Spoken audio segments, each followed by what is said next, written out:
Proseso sa pag-aresto at pagdadala kay dating Pangulong Rodrigo Duterte sa International Criminal Court labag sa batas ayon kay dating Supreme Court Associate Justice Adolfo Ascuna. Koneksyon sa ibang kidnapping incident ng mga sospek sa pagdukot at pagpatay sa Filipino-Chinese businessman na si Anton Cue, tinitingnan ng Philippine National Police.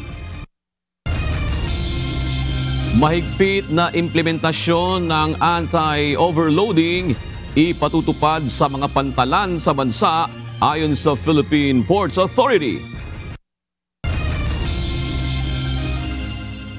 Sapat na manpower sa Ninoy Aquino International Airport para sa long holiday, tiniyak ng New NAIA Infrastructure Corporation.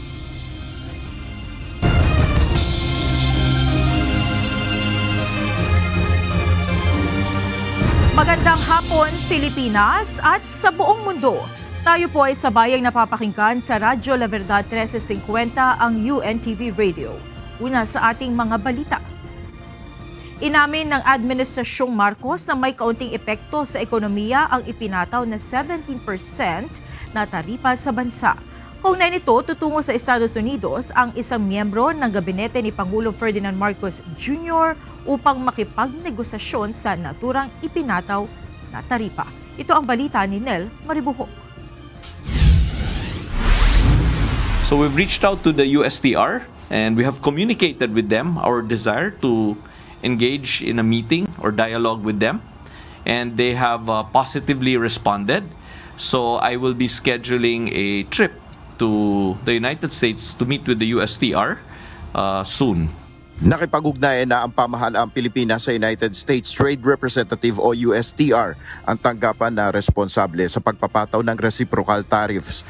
Ayon kay Special Assistant to the President for Investment and Economic Affairs Secretary Frederick Go, nakatakda na siyang magtungo sa Estados Unidos upang makipagnegosasyon sa ipinataw na 17% tariff. Para kay Secretary Go, mas mabuting magkaroon ng free trade agreement ang Pilipinas sa US. This is a negotiation, and of course, in my opinion, the best possible outcome is a free trade agreement. No? A free trade agreement means zero tariffs on their side, zero tariffs on our side. That's probably the best possible outcome of that meeting. But again, it's open communication, dialogue, cooperation, and let's see what we can negotiate.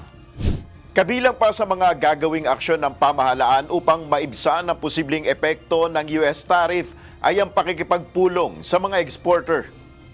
One is to engage with our exporters, to discuss with them what are the possible measures that they can take and that the government can assist them in this current situation. No? That's the first thing. That's the most important thing.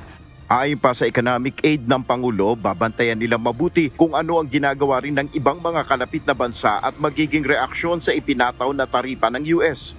Paliwanag pa ni Secretary Go, may kaunting advantage ang Pilipinas kumpara sa ibang mga bansa na pinatawan ng mas mataas na taripa ng US. Sa kabila nito, may kaunti pa rin itong epekto sa ekonomiya ng bansa. Based on the NEDA estimates, posibleng may effect po ito ng 0.1% sa ating GDP in the next 2 years. So, konti lang po yung effect. Nel Maribuhok, UNTV News and Rescue. Diyos ang aming sandigan, serbisyo publiko ang aming pinahalagahan. Hanggang Abril 15 na lamang ang pagpa-file ng Annual Income Tax Return o ITR.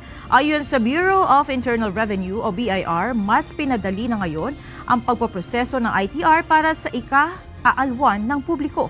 Ito ang balita ni Ivan Alvarez.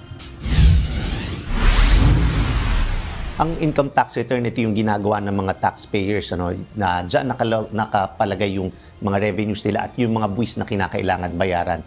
Ang deadline ng pagpa-file ng ITR for the year 2024 ay ngayong April 15, 2025. Kailangang magbayad ng buwis. Ito ang mulit-muling paalala ng Bureau of Internal Revenue o BIR sa bawat Pilipinong kumikita ng pera. Para kay Zoela Rubiz, may-ari ng isang food hub sa Quezon City, bago pa lamang ang kanyang negosyo at sinisikap niya na makapagbayad ng tax para dito. Meron po akong private na bookkeeper. Siya po yung nagpa-process ng mga papers. Which is bago lang naman ako sa business. Hindi ko pa alam kung paano pasikot-sikot. Sila po yung naglalakad po. Aniya, mahalaga ang pagbabayad ng buwis upang masiguro na sumusunod sa mga regulasyon ang kanyang negosyo. Importante yun kasi hindi ka matatakot na kung may pumunta man na legal ba yung negosyo mo. Kaya kailangan meron ka talagang kompletong mga papers pag nag-ano ka ng business. Ayon sa BIR, tungkulin magsumite ng ITR ng mga profesional, negosyante, pati na rin mga empleyado sa pamamagitan naman ng kanilang mga employer. Importante na lahat po tayo pagtulungan na mag-file po at magbayad po ng tamang buwis dahil natutulungan po natin ang pagtustos ng gastusin ng gobyerno sa mga infrastructure at yung mga ating paglago ng ekonomiya na makakatulong sa ating lahat. Samantala, tiniyak din ng Bureau of Internal Revenue o BIR na mas madali na ngayon ang pagsusumite at pagbabayad ng buwis. Sa ngayon, pinaigting natin ang online facilities natin. So lahat po ng filing ay through online po, ang tinatawag nating EFPS or Electronic Filing and Payment System. Kung nahihirapan magsumite online ay maaaring makatulong ang mga tax service provider sa iba't ibang panig ng bansa. Habang libre namang magagamit ang e-lounges at facilities sa mga district BIR office. At tuturuan po kayo ng mga revenue officers natin kung paano ginagawa ang online filing and payment system. Sa pagbabayad naman po, pwedeng manually through the authorized agent banks or again, pwede po sa e-payment channels po natin. Nagpaalala rin ng BIR sa publiko na kung hindi mababayaran sa takdang oras ang kanilang annual income tax return ay maaaring patawa ng 12% hanggang 25% interest sa susunod na babayarang buwis. Ivan Alvarez, UNTV News and Rescue. Diyos ang aming sandigan, serbisyo publiko ang aming pinahahalagahan. Posibleng konektado sa iba pang kidnapping incident ang pagdukot at pagpatay sa isang Chinese businessman at driver nito ayon sa Philippine National Police. Kahapon natagpuan ang mga bangkay ng mga biktima sa Rizal. Ito ang balita ni Joanne Nano. Nahukay na po at na-recover po yung bangkay po ng dalawang kidnapping victim po. Ito po si Ginoong Kong Yuan Go o also known as Anton Tan. Kasama po yung kanyang driver po na si Mr. Pabilio po. Kinumpirma ng Philippine National Police o PNP na ang mga nakuhang bangkay sa barangay Macabud, Rodriguez, Rizal kahapon sa mga nylon bag ay labi ng Chinese steel businessman na si Kong Yuan Go o kilala bilang Anton Tan o Anson Ke. Ayon kay PNP spokesperson Brigadier General Jean Fajardo, nakitaan ng mga palatandaan sa katawan na tila pinahirapan ang mga biktima. There were signs of bruises and some body injuries po doon po at meron din pong sign ng strangulation po. Isa sa tinitignang anggulo ng PNP ang posibilidad na ang nasa likod ng pagdukot at pagpatay ay isang grupo na maaaring sangkot din sa iba pang nakalipas na kidnapping cases sa mga Chinese national. We are pursuing some leads po at as to what extent po yung leads po na ito ay nandun po tayo sa direksyon na tinitignan na yung mga involved po dito ay possibly involved din po sa ilang kidnapping incidents po. Bukod dito, tinitignan din nila ang posibilidad na mayroong kaugnayan ng pagpatay sa mga kaso ng Philippine Offshore Gaming Operators o POGO. As to the issue nga po ng POGO, isa po yun sa tinitignan po nating anggulo and possible involvement po ng isang grupo behind this incident and previous incidents na involved po sa POGO-related operation po. Iniimbestigahan pa rin ng PNP ang sinasabing ransom money na ibinayad umano ng pamilya ng biktima sa mga kidnapper. March 29 ng alas 2 ng hapon, huling nakitang buhay ang Chinese businessman at ang driver nito bago ma-recover ang kanilang mga bangkay kahapon.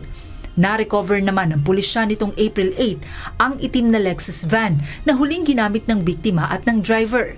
Iba-backtrack ng PNP ang mga closed-circuit television sa Regions 4, 3 at sa National Capital Region para makakuha ng mga ebidensya, partikular sa sinasabing 2 lalaki na nag-iwan ng kanilang sasakyan matapos silang mapaulat na nawawala. Allegedly ay may nakita nga po na 2 tao na naka-hoodie na nag-iwan po nitong Lexus po. Ayon sa PNP, hiniling ng pamilya ng biktima ang privacy at imbestigahan ng tahimik ang kaso. Nagpaabot naman ng mensahe ang PNP sa pamilya ng Chinese businessman at sa Filipino-Chinese community. Pinapaabot po natin yung taus-puso po nating pakikiramay sa pamilya po ng mga biktima at doon po sa Filipino-Chinese community ay same thing po, nakikiramay po tayo sa kanilang hanay po at gusto po nating i-assure sa kanila no less than the Chief PNP assures that siya mismo ang nangunguna sa pag-iimbestiga po nito at gusto niya, he wants result immediately. Samantala, kahapon pa alam ng pamilya Ke ang pagkakadiskubre ng bangkay nito. Suportado rin anya ng mga ito ang isinasagawang investigasyon ng PNP Anti-Kidnapping Group sa kaso. Nakikiramay at mariing kinundin na naman ng Movement for Restoration of Peace and Order o MRPO ang brutal na pagpaslang sa dalawa. Umapela rin ito sa pamahalaan na agad aksyonan at wakasan ng anilay senseless acts of violence. Tiniyak naman ng Malacanang na hindi titigil ang mga otoridad sa pag-iimbestiga sa pagpatay sa negosyanteng si Anson Ke at driver nito. Ayon kay Palace Press Officer Claire Castro, hindi tutulugan ng gobyerno ang mga ganitong klase ng krimen. Opo, patuloy po ang pag-iimbestiga po dito, hindi po ito tutulugan ng gobyerno. Ang lahat po na nagaganap dito ay pinagbilin po ng Pangulo na dapat imbestigahang mabuti para po malesen o ma-eradicate ang mga ganitong klaseng krimen dito sa Pilipinas. Inalis na sa pwesto ang hepe ng PNP Anti-Kidnapping Group na si Police Brigadier General Elmer Ragay. Pinalitan si Ragay ni Police Colonel David Puclay na dating chief ng directorial staff ng CIDG. Ito lang po ang pinapasabi ni Chief. He is not satisfied with the performance. That's why he was relieved and replaced today. Joanna Ano, UNTV News and Rescue. Diyos ang aming sandigan, serbisyo publiko ang aming pinahalagahan. Hindi na nagulat ang Malacanang sa pagkakasangkot ni dating presidential spokesperson Attorney Harry Roque sa pagpapakalat ng pekeng pulveron video. Ayon kay Palace Press Officer Undersecretary Claire Castro, nagpapasalamat na lang sila at may isang naglakas loob na magsabi kung sino ang nasa likod ng malisyosong video. Ngunit pinabulaan na ni Atty. Roque ang mga akusasyong ito. Hindi na to, bago. At buti na lamang may isang tao na dati nilang kaalyado na sinabi na si Atty. Harry Roque ang nagpakalat. Even before, nakita natin ito sa kanilang rally sa Vancouver, Canada. Siya mismo, si Atty. Harry Roque, ang nag-utos pa sa iba mga kaalyado nila na ipakalat. At sinabi pa nga niya, sigurado siya na ang Pangulo daw ang nasa video. Hindi katanggap-tanggap ang pagiging bastos ng mga politiko. Ito ang pahayag ni Pangulong Ferdinand Marcos Jr. at ng ilang kongresistang tumatakbo sa paparating na halalan. Ito ang balita ni Rosalie Cos. This kind of remarks should not be normalized and it should not be trivialized. Kasi hindi maganda sa pandinig ng publiko at nakakasakit sa mga individual na nabibilang sa mga ilang sektor at grupong based sa kanilang gender at based sa kanilang paniniwala.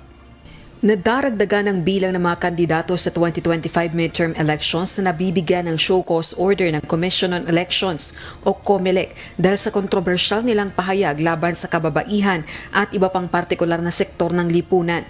Kabilang narito ang Pasig City Congressional candidate na si Christian Sia na naging kontrobersyal matapos ang single mom joke nito sa isang kampanya. Gayon din ang incumbent congressman sa 2nd District ng Davao de Oro na si Ruel Peter Gonzaga dahil sa mahalay na pahayag. Ayon sa Malacanang, para kay Pangulong Ferdinand Marcos Jr., hindi katanggap-tanggap ang mga ganitong pahayag ng mga politiko. Okay, so the President himself said it was unacceptable yung mga ganong uri ng ang mga pananalita. pintos. Opo, sinabi niya po. At tinanong po natin siya kanina kung ano ang kanyang mensahe, yun daw po ay unacceptable. Suportado naman ni House Deputy Majority Leader, ACT-CIS Party List Representative Erwin Tulfo at Assistant Majority Leader Lanao del Sur 1st District Representative Sia Alonto Adjong ang pinaigting na hakbang ng COMELEC laban sa mga kandidatong nanghahamak ng mga partikular na sektor sa lipunan.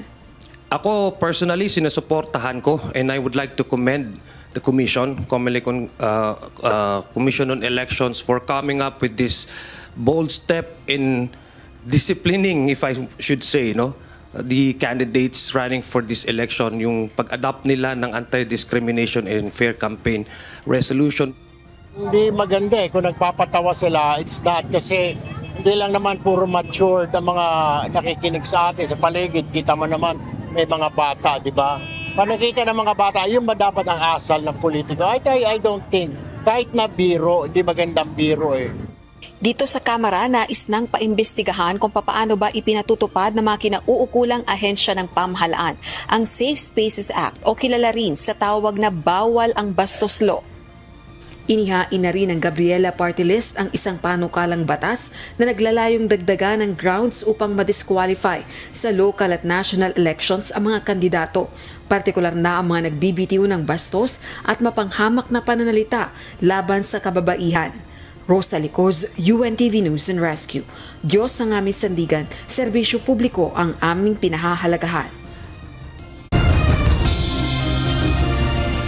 Magsisimula na sa linggo, April 13, ang overseas voting para sa mga kababayan natin sa ibang bansa. Karamihan sa mga ito ay inaasahang boboto gamit ang internet. Samantala, bubuksan naman ang National Technical Support Center para tumanggap ng mga problemang teknikal sa eleksyon. Ito ang balita ni Dante Amento. Ngayong araw pa lang din ito na andito na yung mga tauhan namin mula sa OFOP kasi magsisimula na tayo ng pagpapaboto sa mga kababayan natin sa abroad ngayon darating na linggo, April 13. All systems go o handa na ang Commission on Elections o COMELEC para sa kauna-unahang internet voting para sa overseas Filipino voters. Magsisimula ang botohan sa April 13, araw ng linggo at matatapos sa May 12. Para sa mga lugar na hindi pinapayagan ang internet, boboto sila gamit ang automated counting machines o ACMs tulad sa China, Russia, Armenia at iba pa. Mayroong 77 posts na pwede ang internet voting, samantalang 16 posts naman ang gagamit ng makina. Ayon kay Chairman George Erwin Garcia, hindi nila inaasahan na dadami pa ang pupunta sa mga embahada o konsulado dahil internet voting na ang karamihan.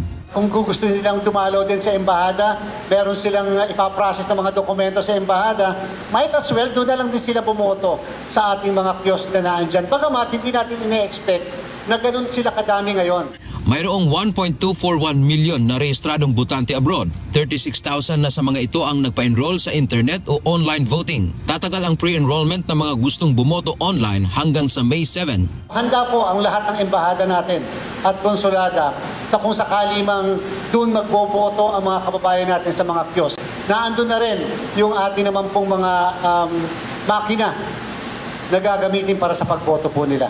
Kung sakali namang mag-issue ng Temporary Restraining Order o TRO ang Supreme Court kontra sa internet voting, sabi ni Garcia, mapipilitan silang gumamit ng mga makina. Mayroon naman anyang mahigit 16,000 na mga backup machines na pwedeng magamit.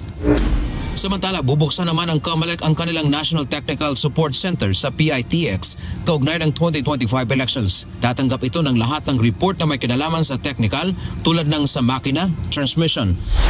Ang lugar na ito ang siyang magsisilbing sentro sa pagtanggap ng mga problemang teknikal pagdating sa araw ng eleksyon. Halimbawa, hindi gumana na maayos ang makina o kaya nagkaroon ng problema sa transmission, itatawag nila sa mga taong ito para mabigyang solusyon ang nasabing issue. Minamando ang pasilidad ng halos 1,000 tauhan ng COMELEC para tumanggap ng tawag, hindi lamang sa bansa kundi pati na sa abroad. Lahat ng tawag sa lahat ng mga presinto, sa lahat ng mga paaralan, sa lahat ng canvassing centers, sa lahat ng mga repair hubs ng komisyon ay matatanggap at malalaman natin lahat dito. In fact, nandito lahat, papasok ang lahat ng problema kung meron man. Mayroon ding 110 repair hubs ang COMELEC sa buong bansa kung sakaling kailangang ayusin ang isang makina. Dante Amento, UNTV, News and Rescue. Diyos ang aming sandigan, serbisyo publiko, ang aming pinahahalagahan. Kinumpirma ng Department of Migrant Workers na 20 Pilipinong tripulante ang iniimbestigahan ngayon sa South Korea matapos mahuli ang halos 2 toneladang cocaine na nakatago sa engine room ng barkong MV Lunita na pagmamay-ari ng J.J. Ogland Companies. Ito na ang pinakamalaking drug bust sa kasaysayan ng bansa. Ayon sa Korean authorities, nakatanggap sila ng tip mula sa Federal Bureau of Investigation at Homeland Security hinggil sa isang Norwegian-flagged na barkong galing Mexico na tumigil din sa Ecuador, Panama at China bago dumaong sa South Korea.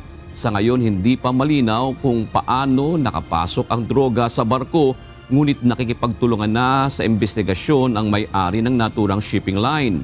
May abogado nang tumutulong sa mga tripulante at magpapadala rin ang gobyerno ng Pilipinas ng karagdagang legal na suporta habang patuloy ang pakikipag-ugnayan sa mga pamilya ng seafarers.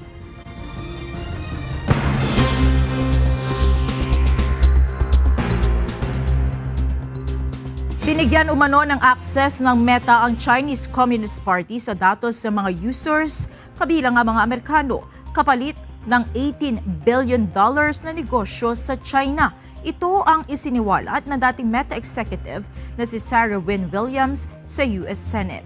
Anya, tinanggal ng Meta ang Facebook account ng Chinese dissident na si Gu Wengwei sa hiling ng Beijing at aktibong tumulong sa paggawa ng censorship tools kabilang na ang paggamit ng AI model na Llama upang tulungan ng Chinese company na DeepSeek. Mariing itinanggi ng Meta ang mga paratang at iginiit na hindi sila nag-ooperate sa China. Inilahad din ni Senator Josh Hawley na tinakot si Wynne Williams na Meta ng $50,000 na multa sa tuwing babanggitin niya ang Facebook sa publiko. I saw Meta executives repeatedly undermine U.S. national security and betray American values. They did these things in secret to win favor with Beijing and build an $18 billion business in China. Yet I witnessed Meta work hand in glove with the Chinese Communist Party to construct and test custom-built censorship tools that silenced and censored their critics. Pinadedeport na pabalik sa Estados Unidos ang 3 Amerikano na nakatulan ng kamatayan kaugnay sa nabigong coup sa Democratic Republic of Congo o DRC. Ang mga ito ay sina Marcel Malanga, Tyler Thompson Jr. at Benjamin Ruben Zalman Polun na binigyan ng hatol na habang buhay na pagkakabilanggo matapos ang negosasyon ng gobyerno ng US at DRC. Ang repatriation ay bahagi ng pagsisikap ng dalawang bansa na palakasin ang diplomasya at kooperasyon, partikular sa mga karapatang pantao. Ang hakbang ay nagpapakita ng posibleng mga usapan ukol sa pakikipagtulungan sa mga minahan at seguridad sa DRC, kasunod ng hidwaan sa silangang bahagi ng bansa.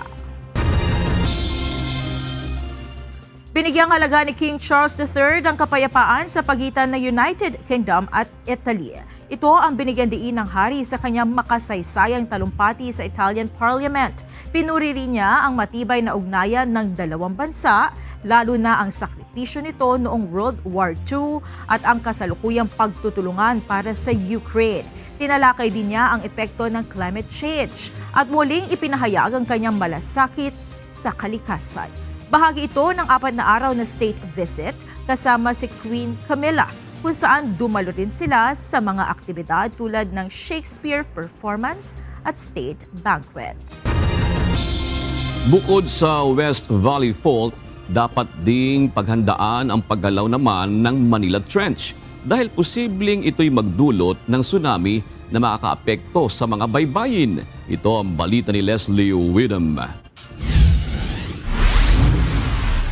Ngunit meron din po tayong binabantayan, no? Yung posibleng paggalaw ng Manila Trench at gaya po ng inyong nabanggit, ito po ay maaaring magdulot ng 8.2 magnitude na lindol at may banta pa po ng tsunami, no? Mas malakas na lindol Ito ang posibleng ilabas ng Manila Trench, ang lugar sa kanlurang bahagi ng bansa kung saan sumusuksok ang lupa sa ilalim ng dagat sa isa pang bahagi ng lupa. Sa pagtaya ng Philippine Institute of Volcanology and Seismology o PHIVOLCS, mahigit sa magnitude 8 ang lindol na maaaring manggaling sa lugar. Base sa pagtaya ng ahensya, nasa 3.5 to 5.5 meters ang taas ng tsunami ang posibleng umabot sa Manila Bay. Ang tsunami ay mataas na alon na nalilikha ng malakas na lindol sa karagatan.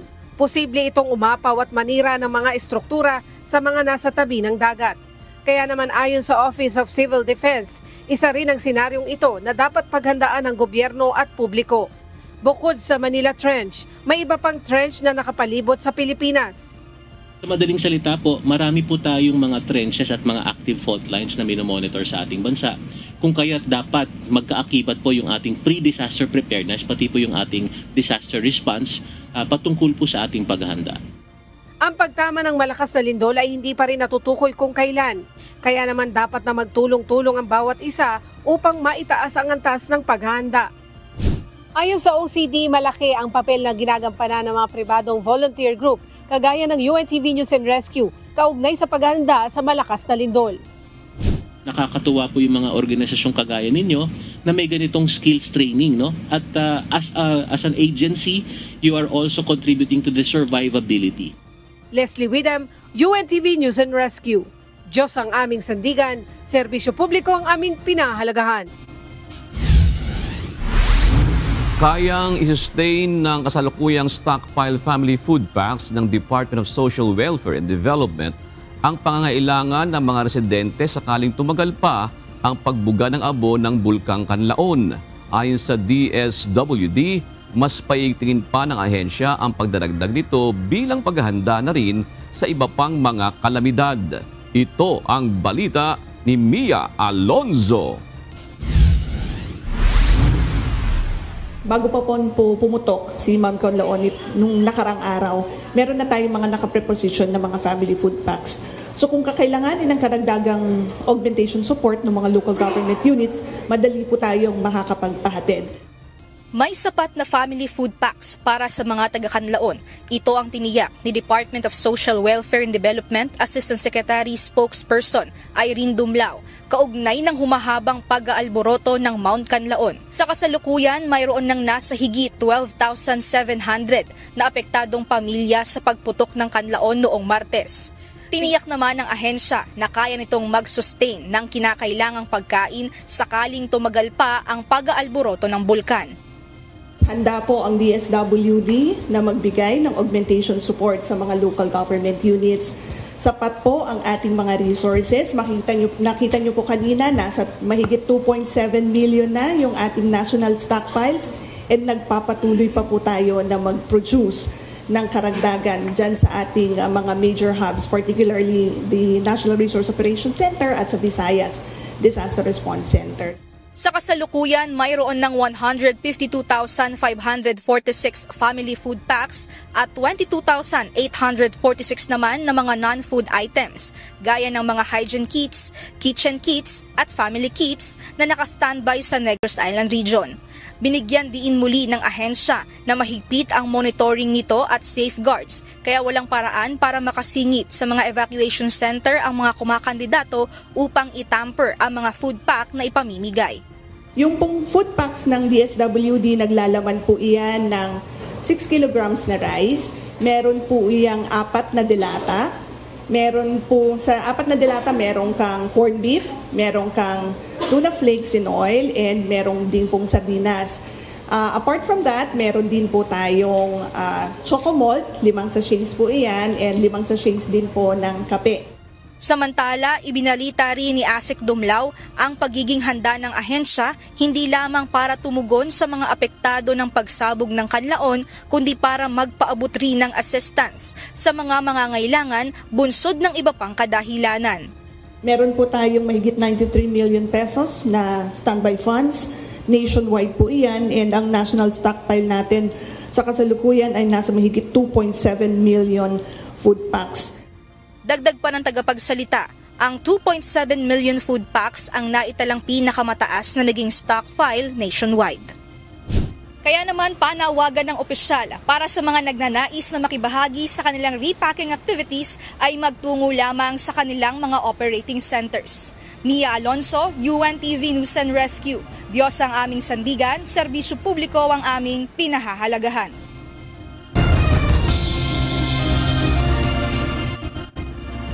Nag-iikot ang Department of Transportation para tiyakin ang kahandaan ng mga paliparan sa bansa sa pagdagsa ng ating mga kababayan na uuwi sa mga probinsya ngayong darating na holiday season. Tiniyak naman ng pamunuan ng NAIA na mayroon silang sapat na manpower sa pagdagsa ng mga mananakay sa paliparan. Ito ang balita ni Ryan Lacanlale live. Ryan, nakahanda na ba ang NAIA sa inaasahang pagdagsa ng mga pasahero para sa long holiday? Tama ka, Monica, nakahanda na nga ang pamunuan ng NAIA at NNIC sa pagdagsa ng ating mga kababayan na bibiyahe palabas at pabalik dito sa Maynila. At inaasahan na yung kanilang paghahanda ay gaya rin ng mga nakaraang long holiday at kung kailangan ay magdadagdag pa raw sila ng mga tauhan. Nag-inspeksyon ngayong araw si Transportation Secretary Vince Dizon kasama sina Department of Migrant Workers Secretary Hans Leo Kakdak, Tourism Secretary Cristina Frasco, OWA Administrator Arnel Ignacio at MIA General Manager Eric Ines sa NAIA Terminal 3 sa Pasay City. Alinsunod dito sa kautusan ni Pangulong Ferdinand Marcos Jr. na tiyakin ang maayos at komportableng pagbiyahe ng ating mga kababayan na papasok at lalabas ng bansa ngayong darating na long holiday. Last week nagbigay po ng direktiba ang ating mahal na Pangulo na habang papalapit na ang Semana Santa, ang Holy Week, kailangan ang lahat ng mga ahensya ng gobyerno talagang siguraduhin na ang mga kababayan natin ay bumiyahe ng safe at ng comfortable. Sabi ni Secretary Dizon, hindi lamang ang mga paliparan ng kanilang iniinspeksyon, kundi lahat ng mga dadaanan ng ating mga kababayan na bibiyahe pa uwi ng mga probinsya at pabalik dito sa Maynila. Hindi lamang sa airport, kundi pati sa mga MRT natin, sa mga LRT natin, sa mga bus natin, sa mga barko natin, no? At pati na rin yung mga motorista natin, no? Kasi alam niyo naman, napakahirap ng dinaranas ng mga kababayan natin. And the President feels their pain, feels their daily struggle, no? And that's why in whatever way we can, he has instructed everyone in government, from all agencies to work together to make this daily struggle a little easier for our people. Isa sa kanilang ininspeksyon ang bagong bukas na OFW counter na itinalaga para lamang sa mga overseas Filipino workers. Dahil dito, hindi na kailangan pang makisiksikan at pumila sa terminal ng matagal ang ating mga kababayan na overseas Filipino workers. Sa pagbubukas ng bagong immigration counter na ito, na eksklusibo para lamang sa mga OFW, nasa 3,000 ang dumadaan dito na kada araw na inaasahang makakapagpagaan sa travel experience ng ating mga itinuturing na bagong bayani. Malaking ginhawa ito para sa mga kababayang OFW, gaya ni Mark na 14 na taong nang nagtatrabaho sa bansang Hong Kong. Aniya, kahit papaano ay magkakaroon ng kaalwanan ang kanilang pag-alis, lalo na't mahirap ang pagkawalay sa kanilang mga pamilya. Feeling ko medyo na-appreciate na ng government yung effort ng mga OFWs, mga sakripisyo namin. Kasi dati parang wala lang parang hindi namin ramdam yung ng government sa mga OFW. Ngayon, medyo ayos na, medyo okay na. Yung pangalaga nila. Pakiusap naman ng DOTR sa NNIC na kung pwedeng dumaan din dito ang ibang pasahero kapag sobrang dami na ang dagsa ng mga mananakay. Versus last year's numbers, ay ina-expect namin ay tataas ito. Kung last year ay about 145,000 passengers a day, Ngayon, we're looking at 157,000 a day. Pero dun nga sa mga nagawa na nating improvements dito sa airport, even yung check-in, ngayon, hindi na kinakailangang 2 hours or 3 hours before bago ka makapag-check-in ngayon. Dahil ang arrangement na natin sa mga airlines, ang bayaran naman ay hindi na based dun sa time na ini-spend eh. Huwebes sa susunod na linggo, inaasahan ang pinakamaraming mananakay sa paliparan at sa susunod na linggo at Lunes naman pagkatapos ng holiday. Muli namang ipatutupad ang no-leave policy sa mga kawani ng mga terminal at paliparan para mabigyan ng mas maayos na serbisyo ang ating mga kababayan. So the same practices will be applied. Yun, as much as possible, no-leave policy. Alerted lahat ng ating mga kapulisan, ABSICOM, medical, facilities. So at yung continuous ang cooperation with other government agencies. Gagi naman tayong ganun eh. Gagi na sa mga critical infrastructure, airports, ports, especially yung mga bus terminals natin. Talagang hindi pwede. Hindi pwede yun, no? On our end, no? Monica, inaasahan na papalo sa 1.4 milyon ang mga dadaan dito sa NAIA sa loob na dito sa long holiday na ito. At patuloy rin ang isinasagawa na proyekto ng NAIA para maibsan yung bigat ng daloy ng mga ng pasahero dito sa terminal. At gaya nga nito, binanggit nila kanina na mas maluwag na ngayon yung mga parking dito at yung traffic ay mas maluwag na kumpara dati. At patuloy nilang i-improve ang kanilang serbisyo dito sa paliparan. At yan muna ang latest mula dito sa NAIA Terminal 3. Balik sa'yo, Monica. Maraming salamat, Ryan Lacanlale. Inatasan na Department of Transportation Secretary Vince Dizon ng Civil Aviation Authority of the Philippines at Civil Aeronautics Board para isyuhan ng show cause order ang Philippine Airlines. Kaugnay ito ng isasagawang investigasyon hinggil sa nangyaring pag-emergency landing ng PAL flight kanina sa Haneda Airport sa Japan. Sa isang statement, kinumpirma ng PAL na nag-emergency landing kanina ang flight PR-102 na patungo sana ng Los Angeles, USA. Sinasabing napilitang maglanding ang eroplano matapos na umusok ang isa sa mga air conditioning unit nito. Umalis ng Manila ang nasabing flight kagabi, April 9. Ayon sa PAL, nasa 355 mga pasahero ang lula ng nasabing flight. At isa sa mga ito ang American stand-up comedian na si Jokoy. Sa kanyang Instagram post, ibinahagi ni Jokoy ang kanyang naging karanasan at nagpasalamat sa anya'y mabilis na pag-aksyon ng PAL sa insidente. Kamakailan ay bumisita ng Pilipinas ang American comedian kasama ang kanyang pamilya. Ayon sa DOTR, ligtas naman ang lahat ng mga pasahero matapos ang emergency landing. Pinasalamatan naman ng DOTR ang Haneda officials sa pag-aasikaso rin sa mga naapektuhang pasahero.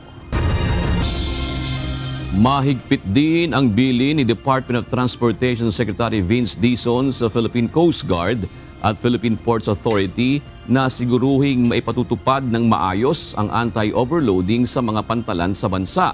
Ito ay upang masiguro ang kaligtasan ng mga biyahero at maiwasan ng anumang sakuna sa long holiday.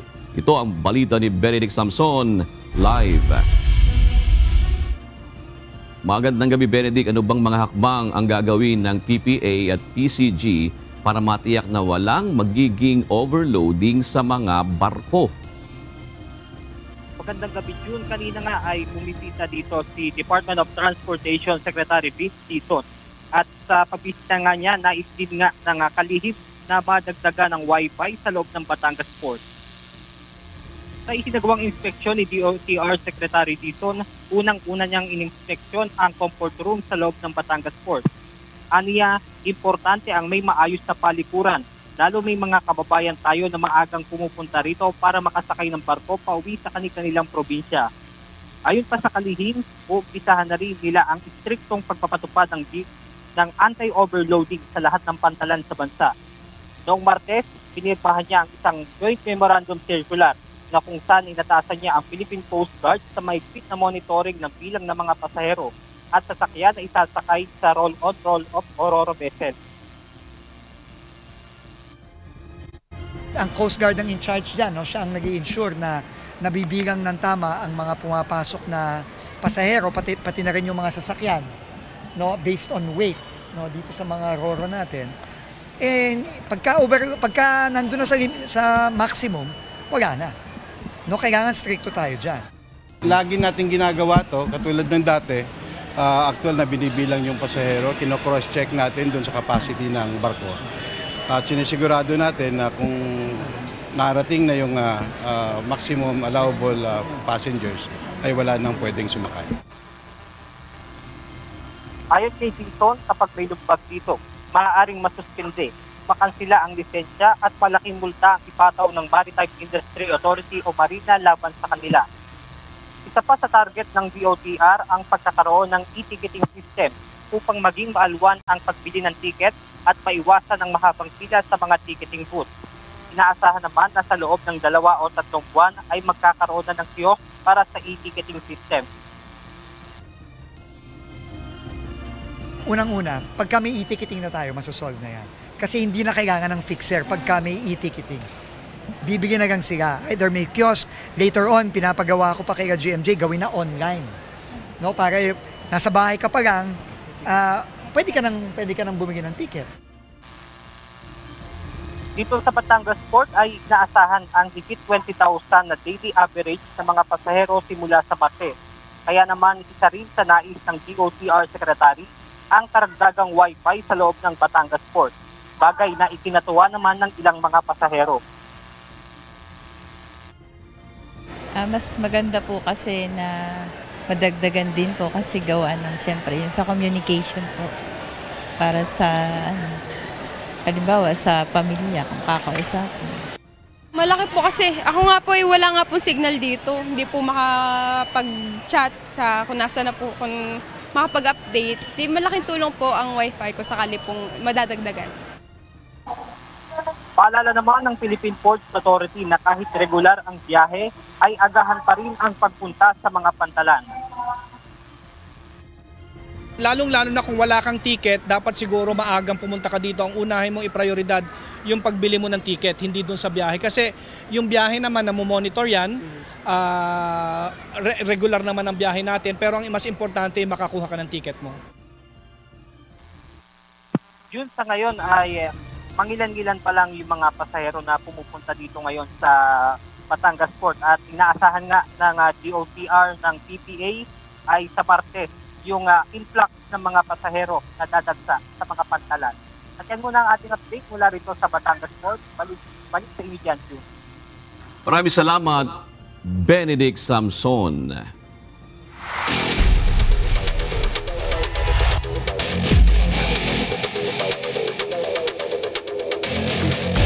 Natapos na ang unang round ng UNTV Volleyball League Season 3 kung saan dala ng NHA Home Masters at PNP Lady Patrollers ang huling panalo bago magsimula ang second round sa darating na linggo.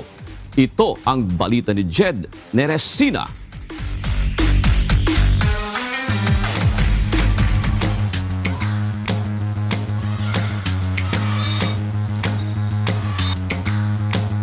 Sa unang game kahapon, isinara ng NHA Home Masters ang first round ng UNTV Volleyball League Season 3 sa matikas na panalo kontra DFA Emissaries sa score na 3-1. Sa unang set, lumamang sa attack points, blockings at service aces ang DFA, dahilan para makuha nila ang set sa score na 25-16. Ngunit bumawi naman agad ang NHA sa ikalawa hanggang ikaapat na set matapos pumorsyento sa attack points at service aces.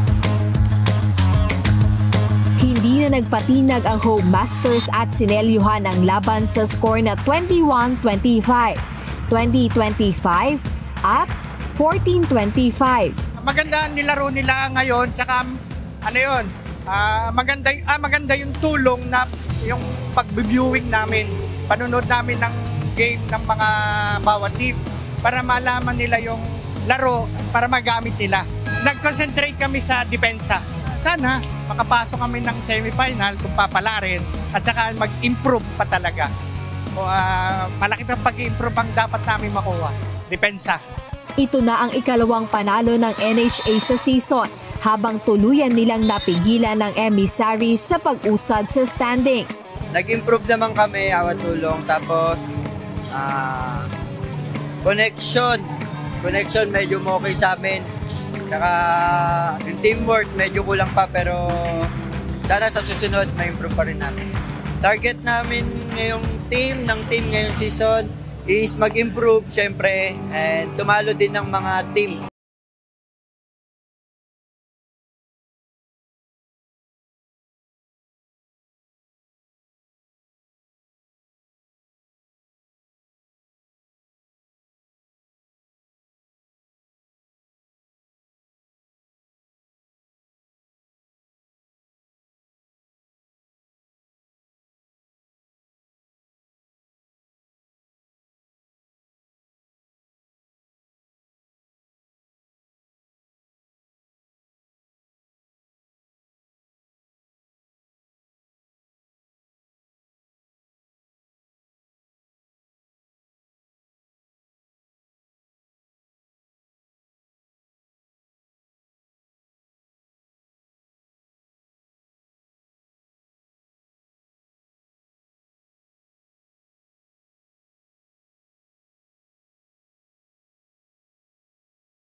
PhilHealth Consulta Health Insurers kontra NCMH Wellness Warriors sa Game 2. Mapapanood din ito via live streaming sa UNTV Sports Facebook page at YouTube channel. Jed Meresina, UNTV News and Rescue. Diyos ang aming sandigan, serbisyo publiko ang aming pinahahalagahan.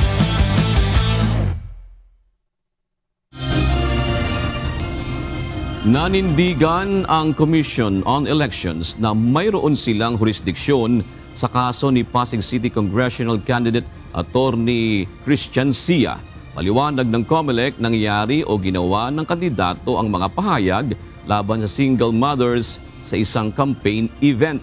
Ito ang balita ni Dante Amento. Abogado siya, yun ang ina-expect natin i-raise na issue ng jurisdiction. Number 2, violation ng free speech. Walang jurisdiksyon ang Commission on Elections sa mga pahayag laban sa mga single mother o female solo parents. Ito ang isa sa punto ni Attorney Christian Sia sa show cause order ng COMELEC. Ayon kay Sia, ang resolution number 11116 na patungkol sa anti-discrimination ay upang ipatupad ang Magna Carta for Women at Safe Spaces Act. Ito ay malinaw na labas umano sa sakop ng komisyon. Anya, ang kapangyarihan ng COMELEC ay may kaugnayan sa pagdaraos ng halalan, plebisito, initiative, referendum at recall. Sagot naman ni Chairman George Erwin Garcia, handa silang sagutin kahit makarating pa sa Supreme Court ang issue. Binigyang diin ng COMELEC ginawa ang nasabing paglabag sa panahon ng halalan, kaya mayroon silang jurisdiksyon o kapangyarihan dito. Kung wala palang jurisdiction ng COMELEC laban sa mga kandidato, sino ang meron? Kung ang kandidato ang pag-uusapan. So hindi ba pagka ang isang kandidato may na-commit na election offense, may posibilidad na election offense na yan dahil kandidato ka, at the same time paglabag pa sa revised penal code dahil ordinaryong Pilipino ka. Dagdag pa ng COMELEC, dahil panahon ngayon ng halalan, mas mabigat ang kahaharapin ng isang violator. Bukod sa posibleng paglabag sa ibang batas, ay election offense pa kapag kandidato. Nakabase din ang kanilang resolusyon sa ibang mga batas sa bansa. Hindi naman nagpipresenta ang COMELEC na kami ang morality police o last word when it comes to political correctness. Pinapatupad ho namin itong mga batas that have just recently been passed. Samantala, isa pang gubernatorial candidate sa Nueva Ecija na si Virgilio Bote ang pinagpapaliwanag ng COMELEC. Kaugnay naman ito sa kanyang mga pahayag laban sa isang kandidato sa pagka-alkalde na may sakit. Ngayon naman po, walang katalo yung kalabang mayor ng aking mayor dahil nasa hospital na po yung kalaban namin. Hindi ko po pinabaril.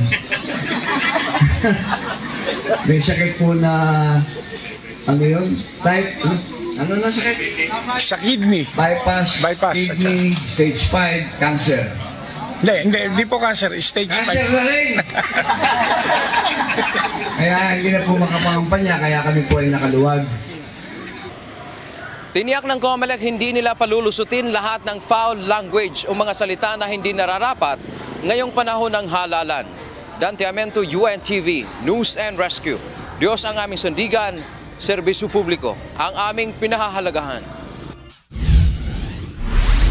Binabantayan ngayon ng mga otoridad ng ilang private armed group na posibleng gamitin ng ilang mga kandidato ngayong 2025 midterm elections sa lalawigan ng Abra.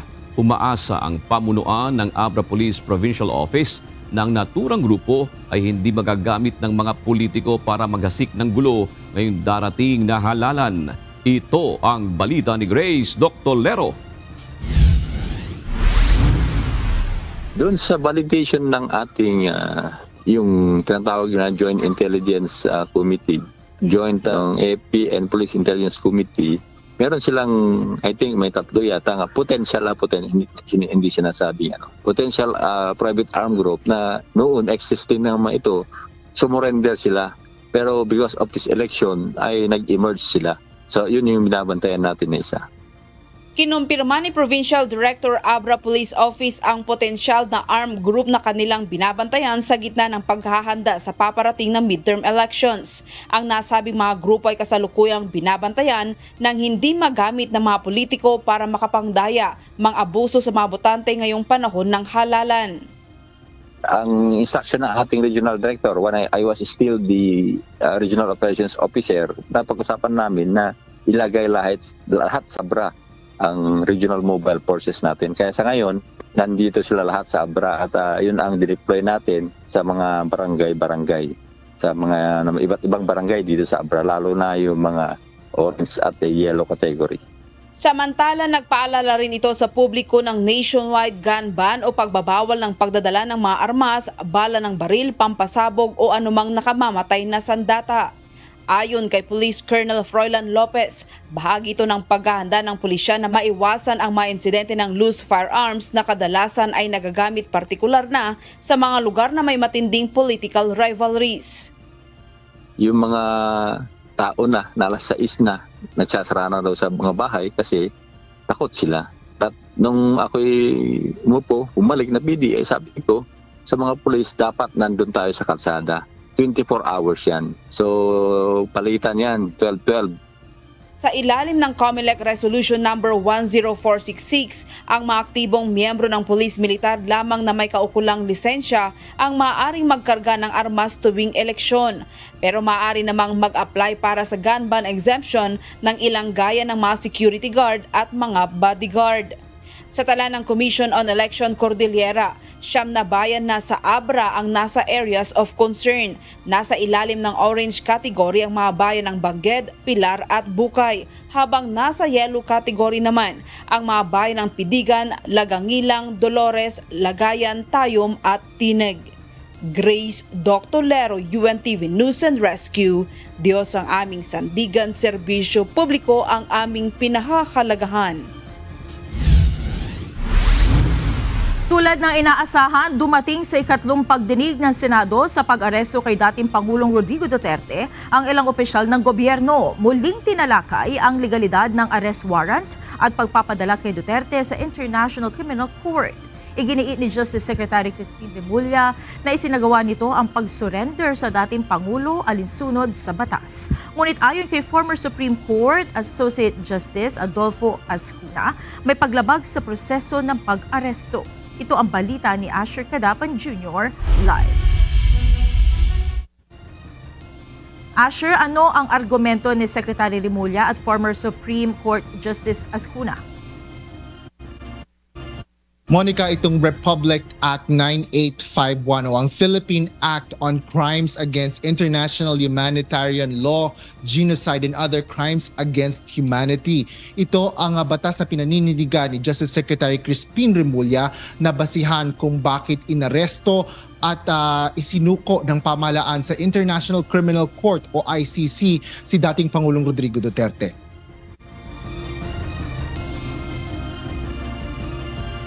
Paliwanag ni Secretary Crispin Remulla, maaari namang isurrender si former President Duterte batay sa International Humanitarian Law o IHL. Taliwas ito sa sinasabi sa unang Senate hearing ng international law expert na si Attorney Alexis Medina na maaari lang maging basihan ang surrender kung kusang sumuko si Duterte o kung foreign national ang sangkot. Bunsod nito, nagkaroon ng balikan ng tugon ng Secretary of Justice at si Senador Amy Marcos, chairperson ng Senate Committee on Foreign Relations. Liwanagin natin, ang surrender option kapag foreign national. Ang liwaliwanag po niyan nandito sa ating batas at hindi rin kayo nag-intay ng request for extradition. Even though only 12 to 15 hours as measured by... Wala pong particular reference yung 9851 sa foreigner.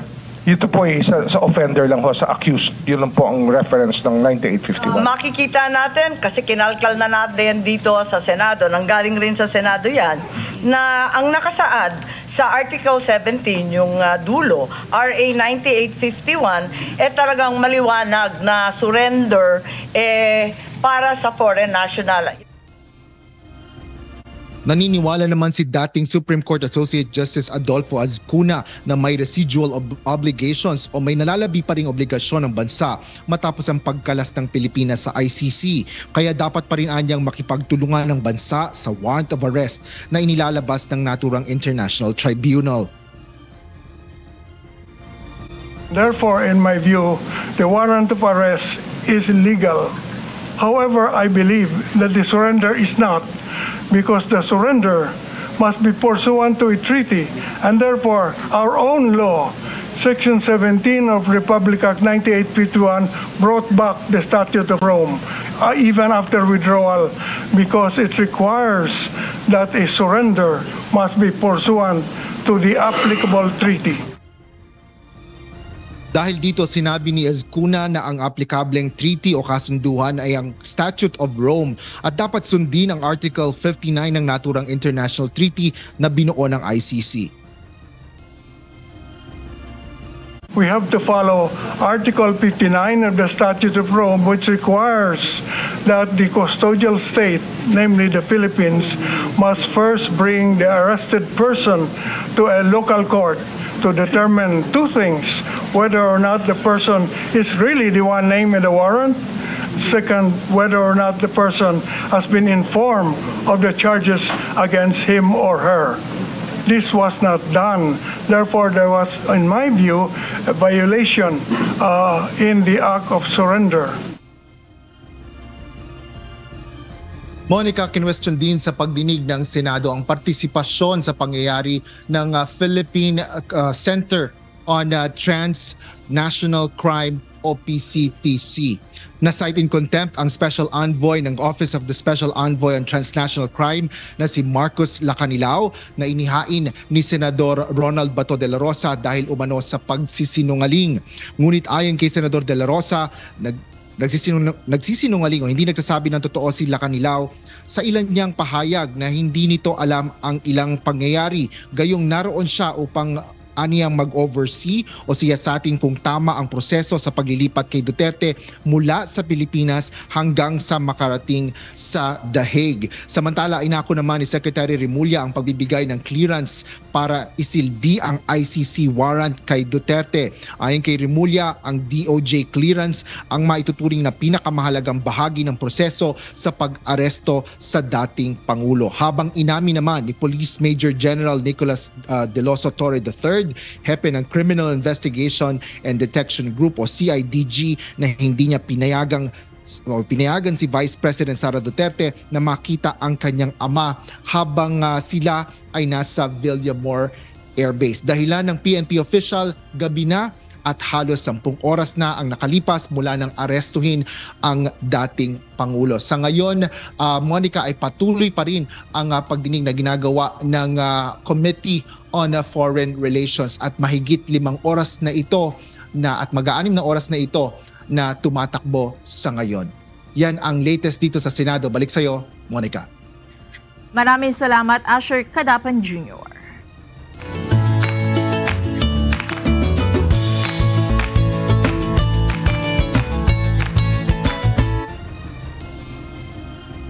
Narito naman po ang ating mga kausi ngayong araw po ng Huwebes.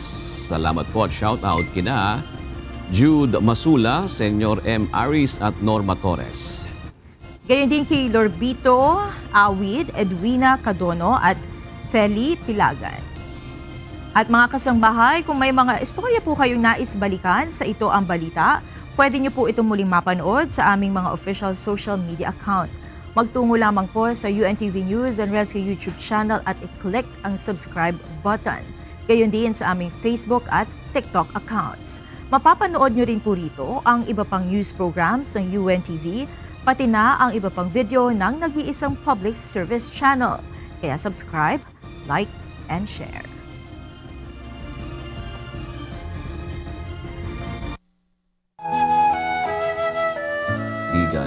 Mula sa aklat ng Kawikaan 15 at 18 na nagsasabi, ang mainiting tao ay humihila ng pagtatalo, ngunit siyang makupad sa galit ay pumapayapa ng kaalitan.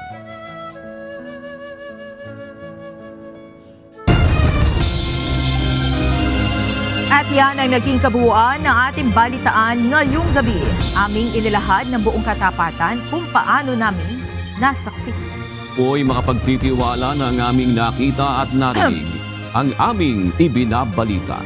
At dito po sa UNTV, Diyos ang aming sandigan, serbisyo publiko, ang aming pinahahalagahan. Magandang gabi po.